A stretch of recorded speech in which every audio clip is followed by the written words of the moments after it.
All right, let's get into it. Hi, everyone. Welcome back to this week's episode of Kind of a Bitch. It is our part three of my Unshrinkable series. This has been a three-part kind of mini series, and it's mostly about not shrinking ourselves. This small arc is kind of about those moments in life and work where we have the opportunity to shrink or to adapt or to disappear, but instead we choose something else. It's about learning to stay rooted and grounded, to stay authentic and visible, and to stay true to yourself even when your instinct is to duck and to hide. In episode one, I talked a little bit about shape shifting and this tendency to kind of contort ourselves to win the gig or get the approval, and then what it means to resist that feeling. In episode two, I talked about how saying no, even when you are totally capable, is a radical act of alignment and generosity. And today, in episode three, I'm digging into what happens when you share something, when it gets interpreted in a way you did not expect, and when you suddenly find yourself the target of some very negative attention. This week, everyone, I posted something on TikTok. This is not an app that I use very often. And to be perfectly honest, I thought it was a universal opinion. But the response was anything but that. Okay, so this is about how I spiraled a bit, why I eventually pulled it down, and kind of what I learned about staying unshrinkable, even in moments where you feel really misunderstood. So I posted a video. All right. This is the kind of content that, truthfully, it was kind of a story on Instagram and it landed totally normal there. There wasn't really a lot of feedback, general positive feedback of, I totally agree. Oh my gosh, this is so real. It's exactly what I think. And even sometimes here on the podcast, because these are places where the people who are listening, who are watching, they know me. They have context. They have heard me talk about mindset or leadership, or they've watched me over the past few years in my life. So they understand my humor and the way that I speak. They know my tone, my background, my values, right? This little video was meant to be off the cuff. It was a quick musing. It was a little hit of like insight and humor that to me felt really relevant. And it was about something that I kind of thought was, I don't know, a universal opinion. It was so universal that I did not think, even for a second, that it would be controversial. But on TikTok, it's the wild, wild west out there. Okay. There's no context. You are showing up there in front of complete strangers, people who don't know your voice, they don't know your humor or your intention. And that's what happened. Within minutes of posting this video, I was getting comments like, "This is toxic. Ew, what a bad take. You are making, this self-centered viewpoint." I mean, the comments really kept going. And now I will also preface this with, there were also a lot of comments about, yes, this makes total, like, 100% agree. This is crazy. Totally, totally benign comments, right? That were just sort of on the same page as me. And listen, all of the negative comments, this wasn't news. Like, knowing this could happen was not new to me. I'm a grown person and I've been online, so I've seen it. But it hits really different because I wasn't trying to be controversial or edgy. I was just being myself, in a kind of a real moment. And it brought up this really familiar urge, which was the self doubt, the maybe I should have said it differently. Oh my gosh, are people going to think that I'm not very nice? Are people going to think that I'm a mean girl? I thought, maybe I should have waited until I had a better angle or better lighting, which again goes against all of the TikTok everything that is happening right now. It's just get on there, post whatever you think. It doesn't really matter. You just want to talk and be authentic. And of course, I had this thought of maybe I should just delete it. And when I tell you that yes, of course, people were coming at me like I've never experienced. And again, I want to preface, this was not, to me, this felt like a very low stakes take. a very low stakes take. But people were also going at each other in the comments, which I just hated. I mean, they were going at each other in ways that I've just never experienced on my own content. It became an echo chamber of hate and negativity and name calling. And I tried at first to clarify and to engage and to have thoughtful conversations. I tried to redirect some of the convos back to what I actually said or actually meant, because if you've been on TikTok, you know that oftentimes people are not necessarily fighting about what was in the video. They then start to fight about what was in the comments. And a lot of people, in my experience, they were not there to understand. They were there to be right and to fight for a cause that they cared about, um, to be angry and to project is the way that it felt to me. Now, I also know that as I share this is my point of view. There are multiple sides to every story. I'll get to kind of the opportunity to reflect and to see where my communication or the way that I exclaimed something could be perceived in ways that I did not intend, which is absolutely part of this. But for the intent of the arc of this mini series of being unshrinkable, that's what we're going to stick to. Okay. I posted this off the cuff because, I feel most alive, and I know that many people do. I feel most alive and energized when I'm responding to real life in real time. I'm responding to something as it's happening, as I feel it, because that's when those emotions, when that humor, when that kind of, I don't know, energetic language really comes through. And the pressure to be perfectly polished can often make the voices that you want to talk about, the things you want to talk about, fall kind of flat because it becomes a little scripted and it just doesn't carry the same personality. And often the off the cuff stuff is where the magic is, which is, again, I was kind of trying to follow these TikTok geniuses who talk about posting content like this. And so when I got that feedback, uh, pretty quickly after posting, when I got that feedback unexpectedly, I had this pretty extreme tug of war. And it was this idea, this feeling of shame versus my own ego, my own pride. This question, this discomfort of, "Ugh, I put myself out there and now I look dumb, or now I look like a bitch, or now I look XYZ, and enter rude name here." There is this push and pull between the idea of being visible and public and also some safety, because there definitely was some of that in there as well, which I have also never experienced. And then there was this tension between connection versus boundaries, like wanting to be heard and wanting to engage so that I could not only have curious conversations about maybe why my take was taken in such a way, but also setting a boundary that's like, I'm not going to continue to engage in this way, to preserve my peace. I want to pause here and add something that I learned from some research from a social psychologist. His name is Nicholas Epley. His studies are all around this idea of asymmetrical perception. So basically, the idea is that we think we're being clear, like in moments where we think we are being clear, but our tone, our intention, and our nuance don't always come through, especially in digital communication. So this is especially prevalent when the other person doesn't know us. Like when a stranger hears your 15-second video without knowing anything else about you, they are filling in the blanks. They're filling in the context, and oftentimes, because they don't know you, they don't get it right. And that is human nature. There's no blame there. That is fully human nature. But here's where the mindset shift kind of comes in.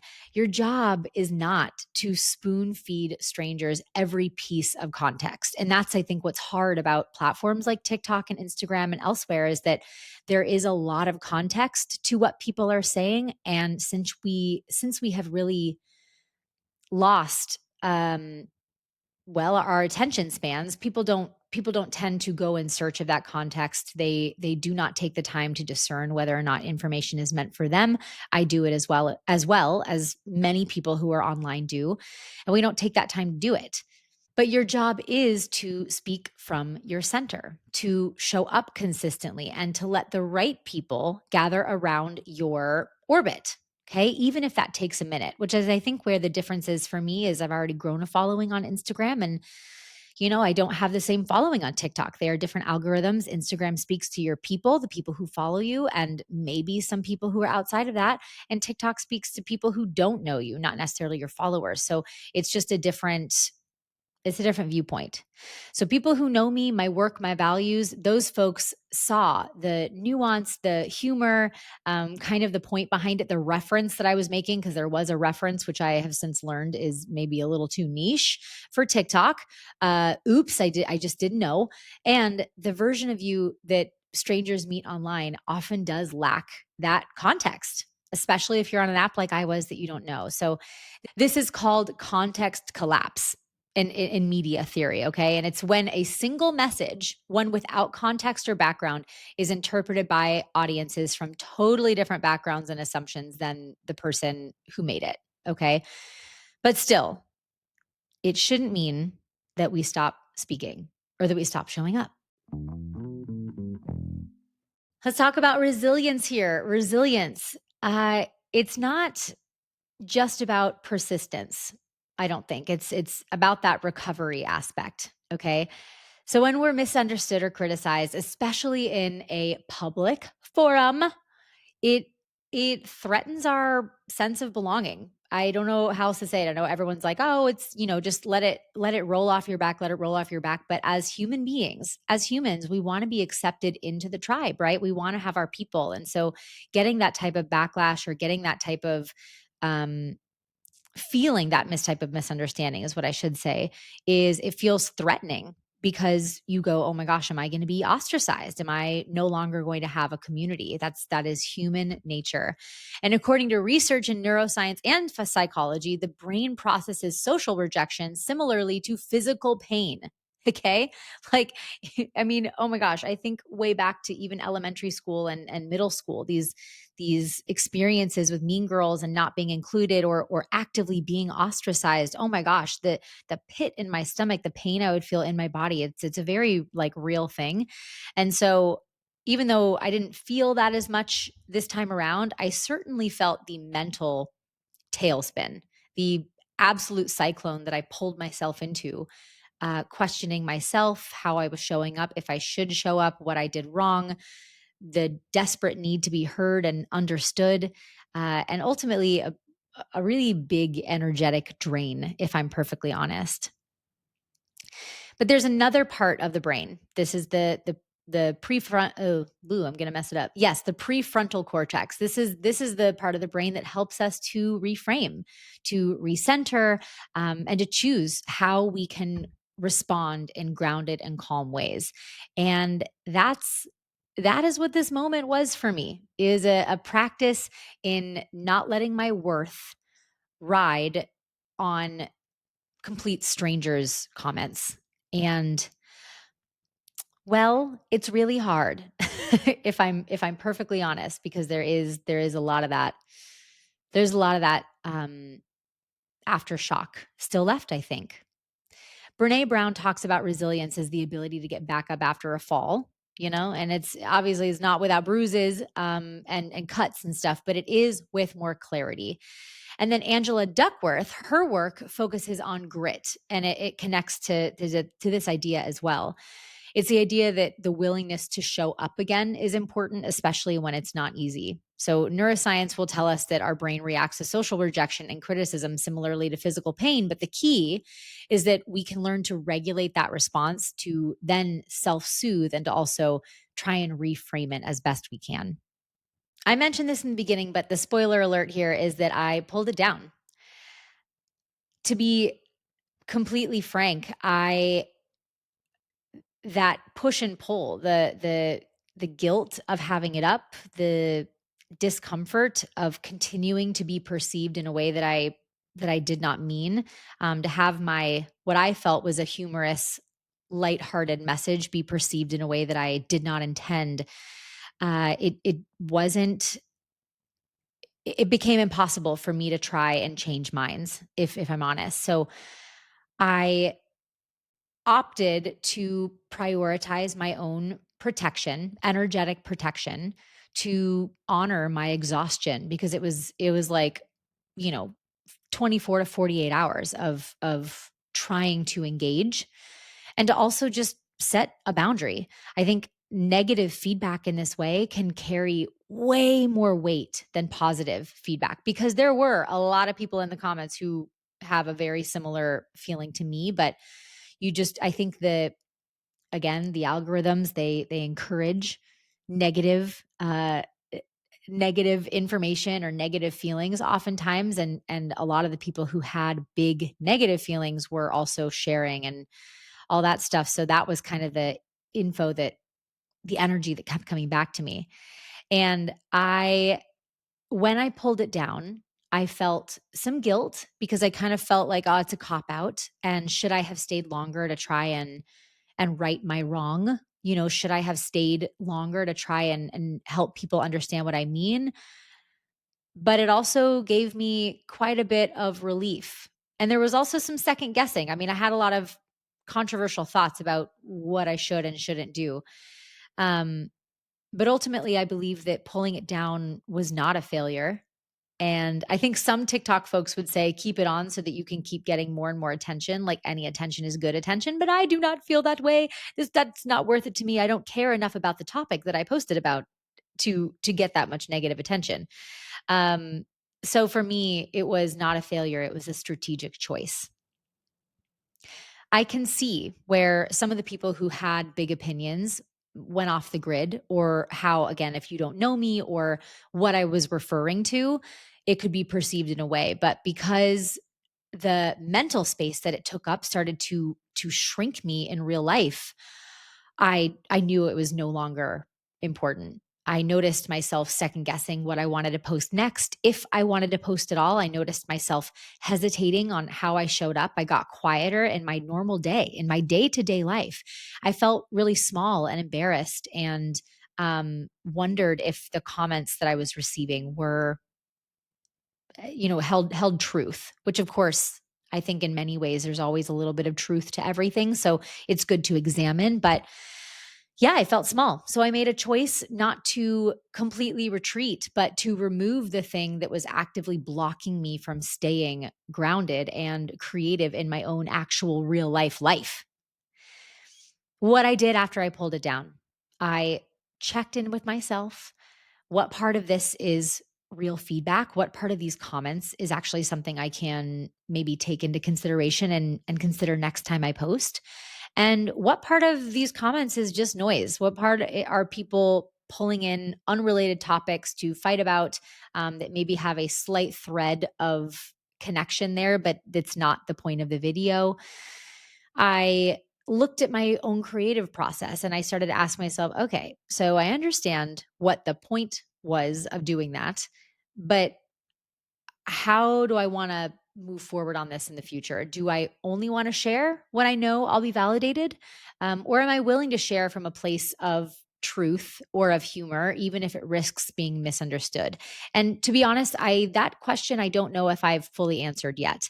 I think I want to show up in authentic ways, but I also think it's possible to show up in ways that honor who you truly are, but maybe don't touch the stuff that could potentially be misconstrued just yet, especially if you haven't, I don't know, if you haven't trained in the art of a particular algorithm in an app. So honestly, I'm not fully sure. I think sometimes people think that social media should be a completely honest and out there platform, but I also think it's okay to use it as a strategic platform and keep certain parts of your life to yourself. And perhaps certain parts of my life just stay on Instagram. We don't really know. We're still figuring it out. There is some opportunity for reflection here, not shrinking. Reflection. Okay. Yes, it is okay to reflect. Yes, it is okay to refine how I share and what I share. But it's not the same as deciding that I don't belong or that my opinion has no value or that I'm too much, which, if you have listened to this series or to any of my other episodes, you know that that too much mindset is something that I'm constantly trying to undo in myself. But if you start to go down that rabbit hole of, I am too much, I don't belong, my opinion has no value, that is not resistance. No, that is not resilience. That turns into hiding. Something I needed to remind myself is that not everyone is meant for me. And I'm not meant for everyone. And I have to make peace with that. Do I like it? No, I want to be for everyone. I would like to be everybody's favorite. But unfortunately, that is not how the world works. And as soon as you can embrace the fact that you're not meant for everybody, that you are not everybody's flavor, there's a lot of freedom in that.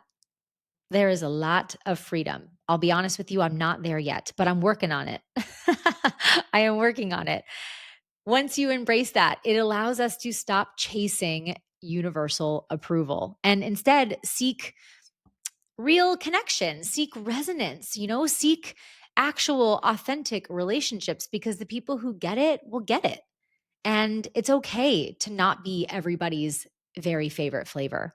In fact, I think if you're everybody's favorite flavor, then you're just blah. I shouldn't even say flavor. If everyone likes that flavor, it's just kind of a blah flavor. It's a little bit like vanilla, which funnily enough is a very complicated flavor, but most people don't know that. It's just a general flavor, right? And I think learning that if you want to be big, if you want to have a big presence, if you want to have magnetism, there are going to be people who are repelled. That's just how it goes. So, my closing thoughts here, team. I am still here. I'm still making, I'm still creating. And the next time I post something off the cuff, I will probably pause, not to censor myself here, but to ground myself into what the message is that I'm really trying to get through. That moment, it taught me so much about staying visible as a skill, about releasing this need to be absolutely perfect and to over explain. And even though it did come with its own fair share of embarrassment and discomfort, I'm really learning to continue showing up just to try. There was a phrase at one point that someone who I have followed, who's a big entrepreneur, said something like, I'm not lucky. I've just failed more times than you've tried. And I keep reminding myself of that because there's something about the more time you try, the more times you attempt to show up and really embrace who you are and give things a go, the more often you probably will fail. And yes, that video for me felt a little bit like a failure, but there's obviously a lot of lessons in there as well. And I think that, like I said, staying visible has its own skill, is its own muscle. And sometimes it means stepping away or taking the video down so that you can come back stronger and clearer. If you have made it this far, thank you so much. Thank you so much for listening to my Unshrinkable mini series. If any of these episodes resonated, if you've caught yourself shape shifting, trying to fit the mold, if you've caught yourself saying no because you know that's the aligned choice for you, or if you are also feeling the urge to disappear after being misunderstood, know that you are not alone.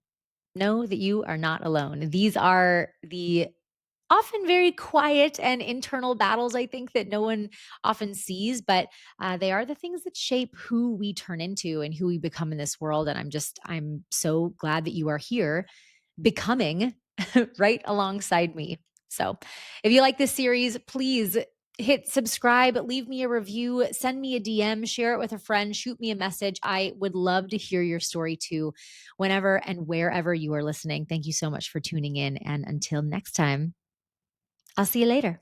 Bye.